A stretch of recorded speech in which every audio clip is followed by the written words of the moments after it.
So, hello everybody. Is Windows on ARM really a thing, and is it already there? And especially for us musicians, is that usable to create your tracks and also put it on stage and play your gigs with such a laptop? And I was really in the game for getting a new laptop because my old one is really going to die and also now going out of support with Windows 10 in October. So I was eyeing on something new, and ARM is really interesting. So you might ask yourself, why is that a thing and why is it interesting? I guess you have noticed that Apple came out with this M1, 2, 3, 4 processors, which are absolutely silent because they don't need any kind of cooling. And nevertheless, they are still very, very fast. And the question is, why could not Windows have such computers? And there were also ARM models for Windows for quite some time, but the processors in there were very, very slow. And also this automatic conversion layer they had in there so that you can also run x64 Intel software on this ARM version of Windows was not that good.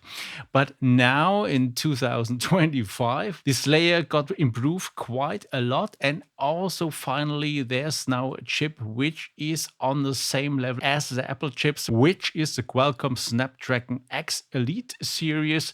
And these are really powerful processors. And as we will see in a second, they can definitely match also the Intel versions.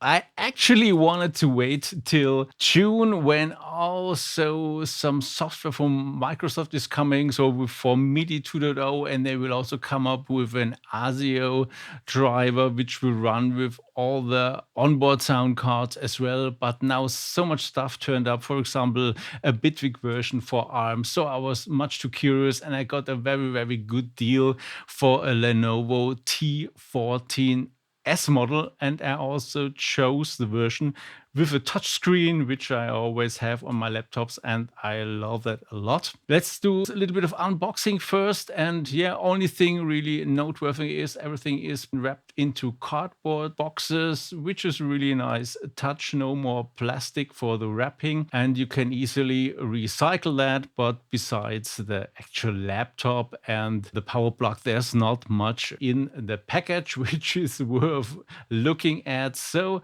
let's skip all that. And before we fire it up, let's compare it a little bit to the older models or other models and see how the build quality is. So most of it is made out of plastic, and it feels a little bit plastic to the touch as well. And why picked it, it has two USB-C connectors and two USB-A. And I have to say, I prefer USB-A quite a lot because it's, especially on stage, because it's plugs more solid and it doesn't break that easy. I'm using USB-C now also for some time, and I had quite some issues with that. And yeah, I will talk about this more in a second as well. But nevertheless, the device looks really nice and shiny, besides a little bit plasticky touch. And if we compare it to my good old X220T tablet, also from Lenovo, which is now 13-year-old and is now still running great if Microsoft would not cancel Windows 10 on it. And this is built like a tank. So I had this on so many live gigs. It fell off stage and is still working. The only thing I changed is I replaced the hard disk with an SSD drive back then, and will definitely keep it as a backup device. And yeah, if you compare it to that, the size is quite similar. Besides, the new model is much thinner, but also this is a bit dangerous because they are not that solid anymore. Let's also have a quick look at the more posh device, which is my business laptop from Office, which is a ThinkPad X1. So they feel a little bit more stable because it's, I think the top is metal, so it does not feel that plasticky, but they are also quite a bit more expensive as well. And for example, with that device, I had the issue with the USB-C see, because if you have a big plug, the one they also deliver that to power it, it somehow breaks the connector. And with that one, I had to replace the whole motherboard. And this was really bad after 1 year. And yeah, the good thing is that we have at office, we have a contract. We got this replaced for free. And that's also something I suggest to you. And I also got this for my new device to have this replacement plan, because if it breaks, it will be absolutely worth the money to have such an option. Yeah, firing up the usual Windows installation happens, and I have to say, this is really getting on my nerves. You have to click away so much crap from Microsoft. It's still possible to create a local account, but it's really, really tough to find out how to do that. And it's no fun. All this privacy nonsense they're doing, sending data everywhere. And yeah, you can get it going. I got it going. You can silence all that stuff with some tools, but it's not so much a good experience. And if someone listening from Microsoft, please stop all that nonsense. So let's have a quick look at the hardware specs. So this is a Snapdragon version of the Elite. There are even faster chips for that, but they are also much more expensive and they are not that easily available. And I think this is currently the fastest chip you can get here from Lenovo. It has 32 gigabytes and it has that graphics card, which is also part of the chip. I already noticed it's not that powerful, but for audio, I think it's quite okay. But don't expect any usable performance if you're into gaming or something like this. Also, I guess video editing is not the thing to do on such a machine, but we will see what shows up in the future. But that's definitely not the goal why I bought it. So for me, it's important that the processor is fast and that we have lots of memory in it. So how does it work now with ARM? I already said there is this interpretation or adaptation layer which allows you to also run x64 Intel software, but this does not hold true for drivers. So for drivers, for example, for your audio cards, for all the other hardwares you have, for keyboards which require a specific driver, you need a native ARM driver. So you need to be absolutely sure that this is available for your product, or otherwise it will simply not work. But there's hope. Steinberg, for example, already showed up with a usable driver. So they have driver, which is still a preview version, but so far it's running nicely for all their audio card models, as well as all the Yamaha workstations, because they use the same Yamaha driver. So for example, Montage or Mod X, they will work with this driver as well, this USB driver. And I also read that RME has a driver out, so I already downloaded, but it did not test yet. But I did not hear from other audio driver manufacturers. So you should check that if you're planning to use that. So I think there's no other drivers yet for other manufacturers, but yeah, okay. Another option is if you have a class compliant audio device, this allows you to use either now here this ASIO driver from Steinberg, the ASIO built-in driver, but as we will see in a second, you cannot get a low latency with that. It's nice if you just do editing or things like that, but if you want to play plugins with that, it will not work for you. But there is hope. For around June, Microsoft announced to come up with their own ASIO driver, and this should be hopefully better for that case. But yeah, nevertheless, we need to check what will be there. But it's already a good start. And being here, you see also Steinberg has a version of Cubase 13 and of Nuendo 13 as a preview version, which is native ARM as well. And you get also some plugins like the Groove Agent, Helion 7, Patch Shop 7, and Retrolog 2 is a native ARM preview version. Strange is because the current version of Cubase is 14, not 13 anymore, and there's currently no version of 14 on ARM, which is a bit strange, but I guess they will bring up a final version soon. I put up here my old Steinberg UR22 Mark II, which is quite some years old, and the driver works totally nice with that. I also plugged in here a launch key, the small one just for testing, which is class compliance. So these two devices got recognized straight away. And if we take a look at the driver information, the Lenovo uses the Microsoft class compliant driver, and the Yamaha driver for the Steinberg device got picked up as well. So there are currently 3 DAWs already available for ARM. So Steinberg in a preview version, also Bitwig in 5.3, currently in beta 9, is also available for ARM, and Reaper is available for ARM as well for quite some time in the normal final version. So the Caucus guys are really fast with these things.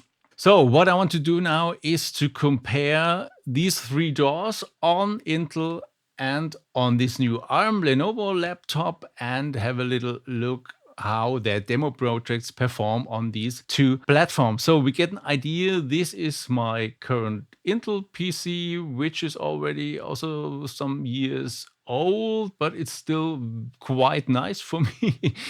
Still doing the job great, because for audio also you don't need that high performance, but nevertheless it's one from a 10 series of Intel's own Core 7 10700K, which was one of the fastest processors when I bought it, and it has also 32 gigabytes, same as now the ARM laptop, and this has an NVIDIA graphics card, which is also a bit dated, 6050, but for me it still does the job as well. Let's first fire up Bitwig, and this is one of the Bitwig demo projects. You will not hear any audio because I don't want to get into any of this copyright claim nonsense, but this is not important for this showcase here, only to give you an impression. So on this PC I'm running an ARM UFX3 with 64 samples, and you see it's quite heavy, this project. And if we look here also at the Windows Task Manager, it's also close to 50% of processing. But as always, these are just some numbers to get an idea, and this is no scientific analysis or anything, but just nevertheless keep this in mind.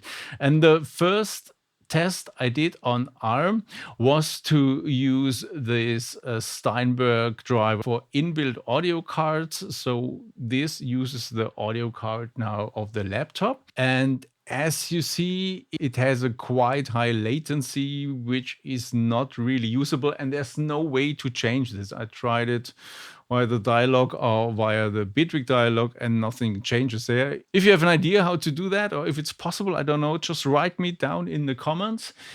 And nevertheless, let's have a look how this performs anyway. So we have the same project as on my Intel machine, and you see it's plays really, really nicely. There's one spike here, but nevertheless, playback's totally fine. So if you want to use this driver for just for editing, or if you don't want to play it on a keyboard, it's just enter notes via the mouse or with touch or whatever. This is also a solution to use that driver. But nevertheless, we want to see the real deal, and that's why I put here my Steinberg interface on it. And with that, we can now configure 64 samples as well. And also the launch key got recognized straight away. So this is also nice that these things are working without any issues straight away.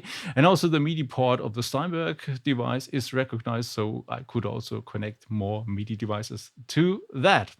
So let's have a look at the playback of the demo project. And this is performing, I think, a little bit lower than on my Intel machine, which is absolutely great. Even if it would be totally the same, it would be already impressive to me. So it's also running around 40%. With Bitwig, you have also to check always the user interface and the audio engine, and need to add those values. And it's even going lower, so below 40%, 30%. Yeah, I'm impressed. That's really great. So let's do the same in Cubase. Cubase provides a little demo project as well, and I have here two, one a heavier one and a slower one. Also, they only use internal plugins. And yeah, let's have a look at that. It's also quite heavy, around 40-50%. Something is running. And let's switch over to the ARM version. And here on the ARM version, it's also quite lower. So again, also quite impressive how it performs. Also, let's have a look at the second project, which is a bit more lightweight, which is more in the area of 10-11%. And let's switch over to the ARM version. There it's also here, yeah, it's a bit higher, but who knows what's going on. Something also worth mentioning is I'm also running OBS in the background to record the screen, and I noticed that OBS takes more performance here on ARM because it's emulated via this x64 layer. So on the Intel machine, it took about 5% for recording, and here it takes a little bit more. So I guess that's the number that you need to add if you have a non-native version, which is still Intel's, that you need to add around 2-3% of performance. You are missing then, but I think that's still very, very usable. So last but not least, let's have a look at Reaper. I did not find a heavy project, so I have only a very old demo project, which only uses internal plugins of Reaper. And this is nearly not measurable. It's pretty low, close to zero. And if we jump over to ARM version, it looks pretty identical. So that's not really that helpful to see anything with that. But I guess the main point here is it works fine on ARM as well as on Intel, and it's totally usable. What I did not look at yet is plugins, and plugins are a bit of a problem so far because none of the big manufacturers, so neither Arturia, Isotope, Korg, Native Instruments, Yuhi, have native ARM versions so far. So the audio industry is really a bit behind because other tools, as we will also see in a second, have an ARM version for quite some time, but not so the audio manufacturers. But nevertheless, you can also still use them via this layer. For example, Bitwig and also Reaper can encapsulate them anyway, so this is not a real issue running them. And what I did test here is Contact 8 as well as Contact 6 from Native Instruments, and they run totally fine because what I actually bought this laptop for is use it in a live situation, and I have my own written host to do that, and this one is created with Max 8, so Cycling 74 Max 8, which you can then export and create your own executable out of it. To my surprise, it works fine in that combination, so this is great, and I can already use it now for the next gig. Yeah, finally, let's have a look at other tools which are already ready for ARM. So to my surprise, basically everything I'm using is already there on ARM. So for example, 7-zip for creating zip files, extracting zip files works totally great and is really fast as well on ARM. Then we have Notepad++ if you want to write some notes or write some text, also as an ARM version available and works great. Similar thing, Visual Studio Code for Microsoft, which is clearly available for ARM, not that surprising, also works nicely. And if you also need a video player, so VLC is available in a nightly build, so no final version. It's a nightly build of their upcoming version 4. So this might be a bit wonky, but I tried some videos and it also worked fine.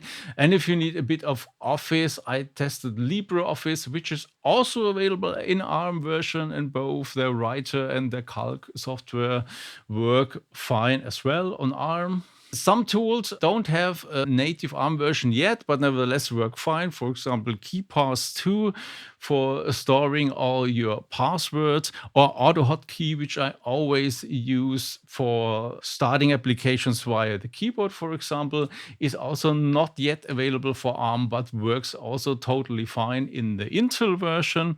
And yeah, already mentioned OBS is also not yet available for ARM, but it also works fine because I recorded these videos with it. Already lots of stuff I talked about, so let's call it a day for this episode. I will look definitely more into other plugins. I will install all the plugin libraries I have, which are not yet there, but I will also look for some smaller manufacturers because I saw some of them, for example, Search is already available for ARM as well, and we will have a look at that in an upcoming video. And if you have questions or if I should test specific stuff you're interested in, just write me down in the comments. I like to hear from you if you are also interested in getting an ARM version of Windows on your laptop, get a new laptop with that, or if you already have one, tell me your experiences. What are your findings? Is it working for you? Which model do you have? Write me down in the comments, and until next time, make some funky music.